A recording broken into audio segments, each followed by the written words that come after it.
Eleições suplementares. Novos prefeitos foram eleitos no Amazonas, Paraná e Mato Grosso. CNJ lança campanha Aqui Tem Justiça. A ideia é aproximar o cidadão do Poder Judiciário pelas redes sociais. Crimes pelo WhatsApp. Todo cuidado é pouco. Não basta ela apenas tirar o print, mas inclusive integrar o seu telefone na polícia para que ele seja periciado. Venda de medicamento que interrompe a gravidez. A Defensoria Pública quer que o medicamento misoprostol, utilizado para o aborto, seja vendido em farmácias.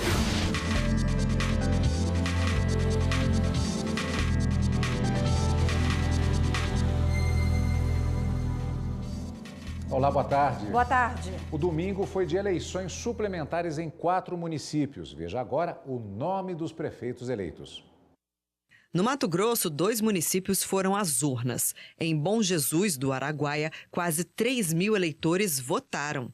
A maioria escolheu Rony do Muraré, do DEM, como novo prefeito. Ele já exerce a função interinamente desde setembro de 2018. Na cidade de Ribeirão Cascalheira, Luzia Brandão, do Solidariedade, foi eleita com mais de 53% dos votos válidos. Desde julho do ano passado, ela ocupa a cadeira do Executivo Municipal de forma interina. Em Serranópolis do Iguaçu, no interior do Paraná, Ivo Roberti, do PDT, se tornou o novo prefeito, com 53,70% dos votos. Já no município de Caapiranga, no Amazonas, Tico Brás foi eleito com 59% dos votos válidos e será diplomado no dia 26 de abril. O Conselho Nacional de Justiça lançou nas redes sociais a campanha Aqui Tem Justiça. A ideia é que o cidadão tenha conhecimento das decisões e serviços prestados pelo Poder Judiciário. Supremo Tribunal Federal, a corte máxima do país, só no ano passado julgou mais de 125 mil processos, ações que mudam diretamente a vida dos brasileiros. Mais do que decisões importantes, o Poder Judiciário presta também vários serviços para a população. Só que nem todos sabem disso.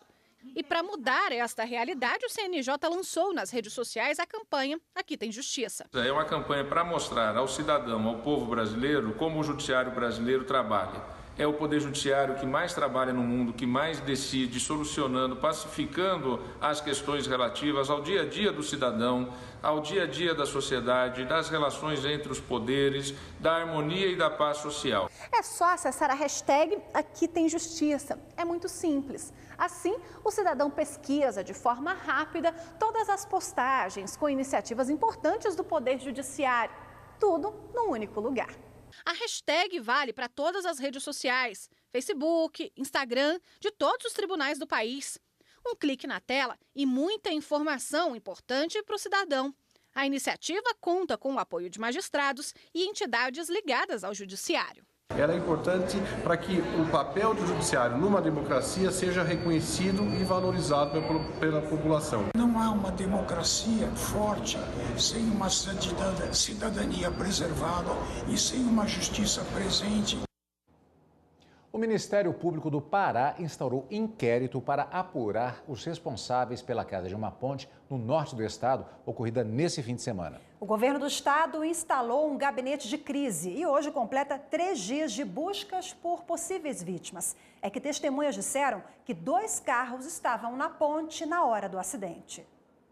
Foi na madrugada de sábado. Uma balsa bateu em uma das contravigas da ponte, que fica no município de Moju, e parte da construção desabou. No inquérito, o MP quer saber se a embarcação que provocou o acidente tinha licenças e documentos para trafegar e transportar carga. Também será alvo de investigação danos ambientais, coletivos e individuais, caso tenha vítimas no desabamento, o que ainda não foi confirmado. O PJE, Processo Judicial Eletrônico, chega este mês a varas especializadas e ao Tribunal do Júri. Atualmente, mais de 70 tribunais do país usam o sistema. As 8 varas criminais do Distrito Federal já usam o PJE desde o dia 22 de março. Isso significa que todos os processos novos começam a tramitar diretamente em meio digital. As vantagens do uso da tecnologia sobre o velho papel são evidentes. A principal é a rapidez. Outra, Juízes e funcionários poderão, inclusive, fazer o chamado teletrabalho. O ambiente fica clean, menos armário, menos papel, né? Advogado não fica no balcão, né? Porque o advogado está com o processo também na internet. Ele, lá do seu escritório, pode peticionar a qualquer momento, né? E o cidadão, transparência, a celeridade do processo, né? Trazendo a prestação jurisdicional. Em abril, o PJE chega a varas especializadas, como de entorpecentes e também ao Tribunal do Júri. E em maio será a vez dos juizados especiais criminais e da violência doméstica. Em seguida, o Tribunal de Justiça do Distrito Federal vai digitalizar os processos antigos, que ainda estão no papel. O presidente, né, neste ano decidiu, né, que até o final do ano todos os processos que estão em trâmite de matéria civil sejam digitalizados. O PJE cumpre uma política pública do Poder Judiciário em todo o país. A plataforma desenvolvida pelo CNJ atende a uma resolução de 2013. Pelo menos 71 tribunais brasileiros já usam o sistema. O presidente do Superior Tribunal Militar, ministro Marcos Vinícius Oliveira, recebeu o colar do Mérito Judiciário Paulista. Ele recebeu a comenda das mãos do presidente do Tribunal de Justiça Militar do Estado de São Paulo, Paulo Prazac. O presidente do STM disse ter ficado honrado com a iniciativa. A competência da Justiça Militar foi estabelecida pelo texto constitucional de 1988 e divide-se em Justiça Militar Federal e Justiça Militar Estadual. A Justiça Militar Federal tem competência para processar e julgar os militares integrantes das Forças Armadas e Civis. E a seguir, está cada vez mais comum a prática de crimes por meio do WhatsApp. Saiba como se proteger. Todo cuidado é pouco. Desconfie, por exemplo, de mensagens com erros de português, links desconhecidos ou promoções mirabolantes.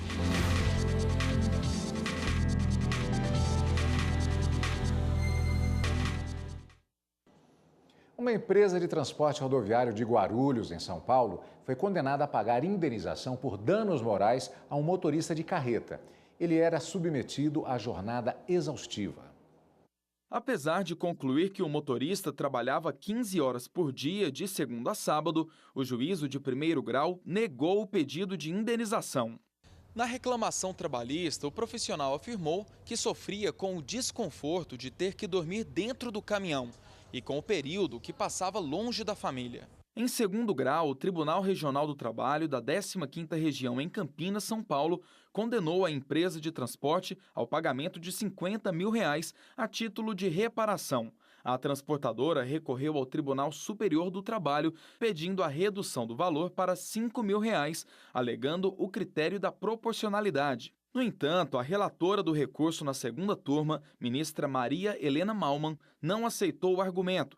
Para a ministra, o dano existencial ocorre quando a conduta do empregador se revela excessiva ou ilícita a ponto de prejudicar o descanso e o convívio social e familiar do empregado, o que, segundo ela, ocorreu no caso em análise. Mesmo assim, entendeu que seria razoável reduzir a indenização por dano moral para R$20 mil. A decisão foi unânime. Você sabia que pode utilizar parte do imposto de renda para financiar medidas de amparo a crianças e jovens carentes? Pois é, mas isso só vale para quem preenche o modelo completo da declaração. Após efetuar as deduções, o contribuinte deve ir na opção Doações diretamente na declaração _ECA e em seguida escolher o fundo que receberá os recursos. A doação é limitada a 3% do imposto. O Tribunal de Justiça do Estado de Rondônia tem incentivado esse tipo de doação e tem dado resultado. Só para se ter uma ideia, de 2017 a 2018, foi registrado aumento de 43% na arrecadação dos fundos no município de Ji-Paraná. O dinheiro está sendo aplicado em creches, escolas e atividades como música e esporte. E agora o assunto é tecnologia. Os aplicativos de troca de mensagens facilitaram e muito a vida das pessoas. Mas eles também podem ser uma porta aberta para golpes. As mensagens podem ser enviadas e recebidas a todo momento. Na correria do dia a dia, elas facilitam a vida de quem não tem muito tempo ou evita fazer ligações. Praticamente eu não faço ligações mais, só para minha família mesmo, assim como eu moro longe, o restante tudo pelo WhatsApp mesmo, comunico pelo WhatsApp. Primeiro você pode mandar áudio, você pode falar por ligação da mesma forma que uma ligação comum, entendeu? E, enfim, pode fazer chamada por vídeo também, eu acho que isso é até melhor, facilita. Cada vez mais populares, os aplicativos de troca de mensagens também têm sido usados para a prática de crimes. O Marco foi uma das vítimas. O número do WhatsApp dele acabou sendo hackeado por bandidos que conversaram com contatos da agenda do empresário. Numa das conversas, os criminosos pedem para a pessoa fazer uma transferência bancária. O dinheiro, claro, iria direto para a conta dos golpistas. Estava no telefone com um amigo, quando chegou a mensagem, eu acabei respondendo a mensagem com o código, achando que era uma mensagem da OLX, referente a um anúncio que eu tinha acabado de fazer, mas os estelionatários, eles viram a minha publicação, viram o meu telefone e se aproveitaram dessa informação, e aí eu acabei caindo no golpe deles, né? Situações como essa se tornaram frequentes e, para enganar as vítimas, os bandidos usam diversas estratégias. Todo cuidado é pouco. Desconfie, por exemplo, de mensagens com erros de português, links desconhecidos ou promoções mirabolantes. E o mais importante, nunca repasse seus dados. Outro cuidado básico é com o conteúdo armazenado no aplicativo, como orienta esta especialista. Evite digitar seus dados pessoais. E aí, quando a gente fala de dado pessoal, a gente está falando o quê? A gente está falando desde o nosso nome, do nosso CPF, da nossa identidade, tipo sanguíneo, onde a gente tem conta, né? Que tipo de banco que a gente tem conta, passar informações de cartão de crédito, ou então aquele número, código de segurança do cartão de crédito, tudo isso é informação que fica armazenada. De acordo com este advogado, a depender do crime cometido no meio virtual, a pena pode ser aumentada. Por isso, ele recomenda que a vítima registre boletim de ocorrência e reúna todas as provas possíveis. É uma forma de ajudar a investigação da polícia. Não basta ela apenas tirar o print, mas inclusive integrar o seu telefone na polícia para que ele seja periciado, para ficar demonstrado que aquela mensagem saiu do telefone A, B ou C, de fato, para ela. E na dúvida se a mensagem recebida se trata de um golpe ou não, é bom se lembrar daquele ditado popular. Porque tem gente que acredita nessas coisas. Quando a esmola é demais, o santo tem que desconfiar, né? E o jornalista da TV Globo, Carlos Delanoy, usou as redes sociais para denunciar ameaças que recebeu após uma reportagem dele veiculada ontem à noite. Minutos após a reportagem sobre um carro que foi fuzilado por agentes do Exército no Rio de Janeiro, o jornalista Carlos Delanoy postou no Twitter a ameaça de morte que recebeu pelo Instagram.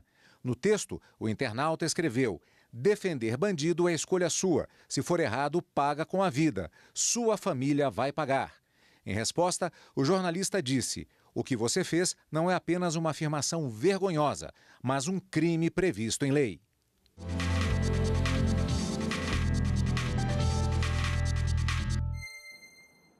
Bom, sobre os disparos, o Comando Militar do Leste determinou a apuração do caso. Uma pessoa morreu e outras duas ficaram feridas. O Ministério Público Militar também participa das investigações. E a gente continua neste assunto, só que agora aqui no estúdio com o professor especialista em Direito e Tecnologia, Dr. Paulo Renat, a quem, antes de mais nada, agradeço pela presença aqui na TV Justiça. Obrigado, doutor. Boa tarde. Muito obrigado. Doutor, existe aquela velha citação que o mal é o que sai da boca do homem. Isso é potencializado pelas redes sociais, pelas tecnologias de hoje em dia. O artigo 147 da Lei 2.848 do Código Penal diz o seguinte: ameaçar alguém, é o nosso foco especificamente, apesar de termos visto diversos tipos de crimes, ameaçar alguém por palavra, escrito ou gesto ou qualquer outro meio simbólico de causar-lhe mal injusto e grave dá pena de 1 a 6 meses de prisão ou multa. Isso é especificamente em relação ao WhatsApp ou isso pode ser levado em consideração também outras redes, outras plataformas? A gente tem a previsão no Código Penal, se a gente seguir na leitura desses dispositivos dos crimes contra a honra, a gente vai poder verificar que qualquer tipo de veiculação de ofensa ou de ameaça podem também ser qualificadas. Então, o fato de ser pelo WhatsApp ou qualquer outro mensageiro instantâneo, ou qualquer rede social, vai sim causar um agravamento. Agora, existe algum tipo de acordo com o Google, por exemplo, ou com o Twitter, com as empresas que administram essas redes, para que a divulgação do criminoso seja feita de uma forma mais célere? O que a gente tem na legislação é uma perspectiva de proteção do cidadão para que não haja abusos na investigação, né? Porque a gente não pode imaginar que a situação, desde o início, está completamente conhecida. A gente não sabe se aquela pessoa apontada como suspeito, se ela de fato cometeu aquele ilícito. Então, no Marco Civil da Internet e em algumas outras normas, como a Lei Geral de Telecomunicações, a gente tem que esse tipo de dado só pode ser acessado com a garantia da supervisão do judiciário, ou seja, por meio de ordem judicial. Então, sem uma ordem judicial, não vai a polícia ter acesso a esse tipo de dados. De fato, isso acaba atravancando um pouco a celeridade da investigação, mas vai garantir que essa prova é lícita e vai poder ser utilizada até o final do processo. Uma situação que é mais fácil de identificação, por exemplo, os grupos de WhatsApp, uma discussão que se torna mais acalorada e chega a haver uma ameaça. A pessoa pode ser responsabilizada tanto na esfera criminal quanto na civil? Definitivamente, e é importante também a gente lembrar, recentemente o Judiciário reconheceu, por exemplo, que um administrador de grupo de WhatsApp, que por essa assimetria em relação aos outros usuários, né, essa diferença dele, não exerceu o seu papel de garantir a sociabilidade ali naquele grupo, também foi responsabilizado, no caso civilmente, pela ofensa que outra pessoa cometeu. Vamos falar agora sobre a fofoca digital. É até um termo novo, né? Quando a pessoa ali, às vezes, printa uma conversa e repassa para outra pessoa, enfim. Isso pode gerar uma ação na justiça, esse tipo de conduta? Particularmente, eu acho que se eu estou conversando com um outro conjunto de pessoas no grupo e ali naquele grupo eu falo mal de um terceiro, eu acho que essa minha conversa ser extrapolada desse grupo, eu entendo que não ofenderia o terceiro, mas sim a mim. A gente tem um caso de um grupo no âmbito de diretores de um clube de futebol, em que essa conversa foi extrapolada e a pessoa que estava na conversa é que conseguiu a indenização. Mas, em todo caso, vale repetir o alerta que passou ali do colega advogado, que apenas o print da mensagem não basta, porque essa mensagem ela contém outros dados, ela contém horário, ela contém aparelho que foi enviado, que aparelho que recebeu. Então, às vezes, só o registro da imagem congelada não vai bastar para poder assegurar que aquela, de fato, é uma imagem do que aconteceu. No mundo real, a omissão ela pode ser crime. No mundo digital, por exemplo, nos grupos que falamos agora exatamente, e houver uma situação dessas, e muitas vezes as pessoas apenas se calam, isso também pode ser criminalizado? Pode ser criminalizado, mas com as mesmas exigências que a gente vai ter para o mundo analógico, né? Não é qualquer não fazer, não é qualquer inação que se qualifica como uma omissão punível. Você tem que estar na chamada posição de garante, né? Tem que ser alguém que tenha assumido esse papel de garantir alguma proteção. Eventualmente, por exemplo, se todo mundo é administrador do grupo, se a própria pessoa ofendida é administradora e ela mesma pudesse ter eliminado aquela outra pessoa do grupo, aí não tem como os outros responder. Ok, doutor Paulo Renan, muito obrigada pela participação. Boa tarde. Eu agradeço a Fera Eduardo. E você vai ver no próximo bloco, Defensoria Pública da União recomenda a venda de medicamento para interromper a gravidez em farmácias. Hoje, o uso só é permitido em hospitais credenciados.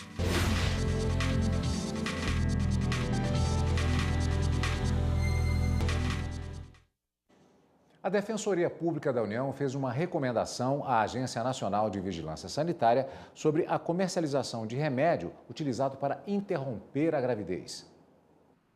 No pedido, a Defensoria Pública quer que o medicamento misoprostol, utilizado para o aborto, seja vendido em farmácias. Hoje, o uso só é permitido em hospitais credenciados. A mulher interessada em interromper a gravidez passaria por uma consulta médica. A receita ficaria retida. Mesmo assim, a venda só seria permitida para os casos autorizados de aborto, quando a gestante corre risco, quando a gravidez é decorrente de um estupro ou quando o feto é anencéfalo. A Anvisa deve responder à Defensoria até o fim do mês. Para esta advogada, a venda do remédio em farmácias pode trazer mais segurança às mulheres. Com uma recomendação como essa, feita pela Defensoria Pública da União, é de se garantir às mulheres o acesso à interrupção da gravidez de uma forma que seja a forma mais digna e garantidora das suas condições de saúde. Nós somos um país campeão de mortes de mulheres em razão de abortamentos ilegais, mal sucedidos. Nós somos um país onde as mulheres que sobrevivem também a esses abortos, muitas delas carregam sequelas na sua saúde em função de práticas que são práticas absolutamente ilegais. O Superior Tribunal Militar manteve a condenação de uma mulher acusada de estelionato por receber indevidamente pensão em nome da mãe já falecida. A fraude foi descoberta em 2015, depois de uma denúncia anônima. De acordo com as investigações, a mãe da acusada, falecida há 17 anos, era pensionista e viúva de um servidor civil da Marinha do Brasil. Mas o óbito nunca foi comunicado ao setor de nativos. Para manter o benefício, a acusada falsificou a carteira de identidade da mãe, usando inclusive uma foto falsa, e emitiu uma procuração que lhe dava plenos poderes para representar a mãe pensionista junto à Marinha do Brasil. A acusada ia ao banco todo mês e realizava os saques referentes ao valor da pensão, se passando pela própria mãe, que já havia morrido. Um prejuízo calculado em mais de R$ 950 mil à administração militar. Em depoimento, a ré confessou o crime. O Ministério Público Militar pediu a condenação da acusada por estelionato, crime previsto no artigo 251 do Código Penal Militar. A defesa alegou incompetência da Justiça Militar para julgar o caso e pediu que o interrogatório prestado por ela fosse considerado nulo sob o argumento de não ter sido feita a advertência do direito ao silêncio. Apesar dos argumentos, a ré foi condenada em primeira instância por unanimidade de votos. No presente caso, além da omissão dolosa, o agente envidou esforço para arquitetar o intento criminoso envolvendo uma terceira pessoa para se fazer passar pela pensionista. Por tudo isso, atendo aos princípios da razoabilidade, da proporcionalidade, da fixação da pena base em patamar acima do mínimo legal. Por unanimidade, os ministros do tribunal negaram o recurso e mantiveram a condenação de 3 anos de reclusão em regime aberto pelo crime de estelionato, sem o benefício do sursis e com direito a apelar em liberdade. Nesse fim de semana, o Superior Tribunal de Justiça completou 30 anos e, nesse período, houve uma série de avanços da Corte. O tribunal é referência internacional em processos eletrônicos, gestão socioambiental e transparência.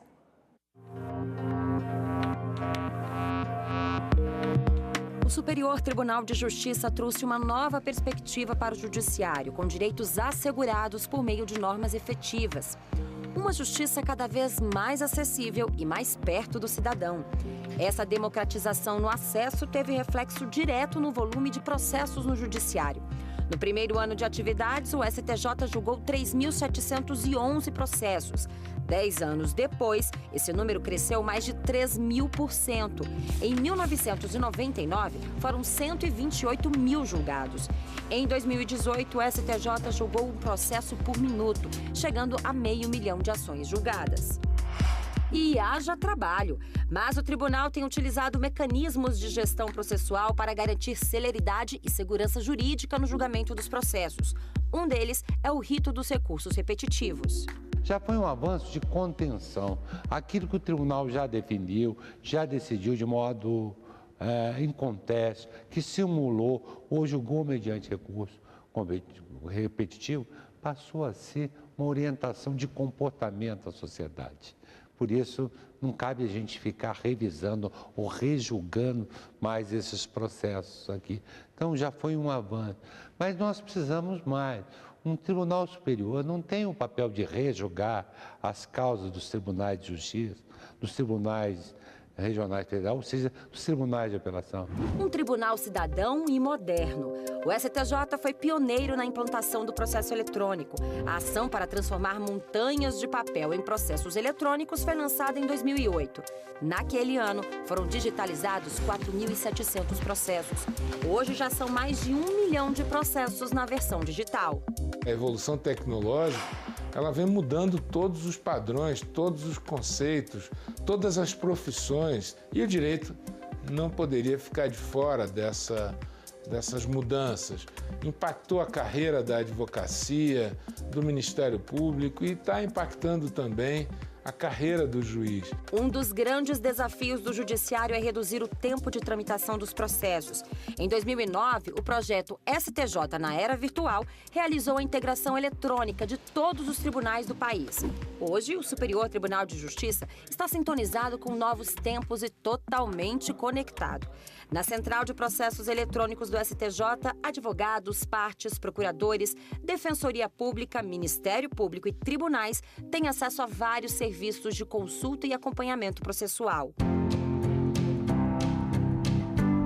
E pensando no benefício ao cidadão e em melhorar o gargalo que se tornou o trâmite processual, a Corte tem fortalecido e investido em conciliação como um instrumento de solução permanente dos conflitos sem a necessidade de litígio. As partes é que precisam aprender a se conciliar. Precisa mudar um pouco essa mentalidade da demanda pela simples demanda. Sem dúvida alguma, será sempre a melhor solução para acalmar os ânimos e os corações sedentos de justiça, né? Ao longo dos 30 anos, o Superior Tribunal de Justiça passou por transformações para acompanhar a sociedade. O STJ é hoje referência internacional em processos eletrônicos, gestão socioambiental e transparência. Um tribunal que avança para, a cada dia, cumprir a sua missão de guardião dos direitos do cidadão. Esta edição do Jornal da Justiça fica por aqui. Uma ótima semana para você e até amanhã. Obrigada pela sua companhia, uma excelente tarde. Até amanhã. Tchau, tchau.